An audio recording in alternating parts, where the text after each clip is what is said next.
മക്കൾക്ക് ഞാൻ ഭാരമാവാതിരിക്കുവാൻ വീടൊന്നു മാത്രം ഞാൻ ബാക്കിയാക്കി.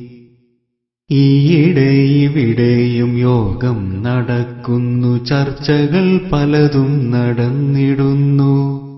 ചർച്ചയിൽ നല്ല പരസ്യം പറയുന്നു മക്കൾ മരുമക്കൾ വാശിയോടെ. കൊച്ചിയിലുണ്ട് വൃദ്ധസദനം, ഇപ്പോ കോഴിക്കോടുണ്ട് സേവാസദനം.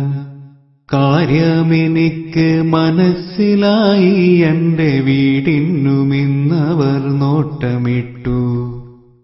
ജീവന്റെ ജീവനാം എന്റെ മക്കൾ, എന്നെ എങ്ങോ കളയാൻ വെമ്പുന്ന മക്കൾ.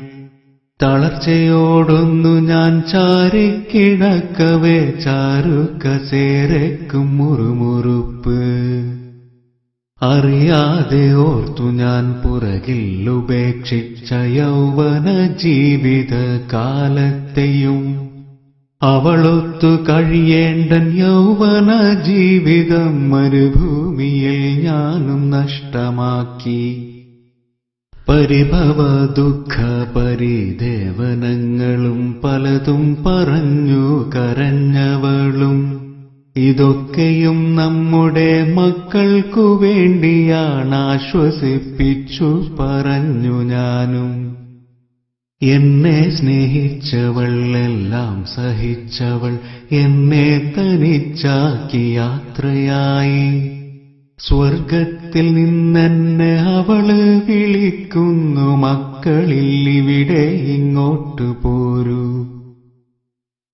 മരണമാസന്നമായ ഉപദേശമൊന്നെനിക്കുണ്ടെന്റെ മക്കൾക്ക് നൽകിടുവാൻ. ആയുസ്സും ജീവിതം നഷ്ടമാക്കിയിട്ടാരും സമ്പാദിക്കല്ലേ മക്കൾക്ക് വേണ്ടി. അവരെ പടച്ചവനീശ്വരനാണെങ്കിൽ അവർക്കുള്ളതെങ്ങനെ വന്നു ചേരും.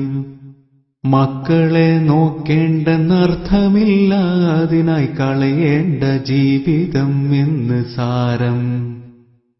മാതാപിതാക്കൾക്ക് നന്മ ചെയ്യാത്തോർക്കില്ല സ്വർഗം എന്ന് വേദവാക്യം. മാതാപിതാക്കൾക്ക് നന്മ ചെയ്യാത്തോർക്കില്ല സ്വർഗം എന്ന് വേദവാക്യം.